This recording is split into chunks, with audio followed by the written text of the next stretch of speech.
आज की क्लास में हम उर्दू लिखना सीखेंगे। रिवाज, RIVAJ, रिवाज।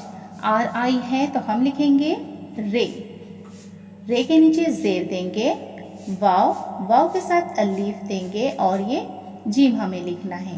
ये जे का साउंड जीम निकलेगा, रिवाज।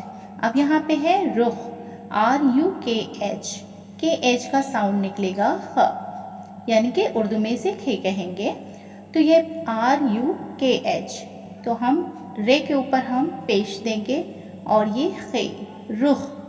अब यहाँ पे है DUJ, दूज, दूज के लिए हम लिखेंगे दाल, दाल, वाव, वाव के ऊपर हम उल्टा पेश देंगे और ये जीम, दूज।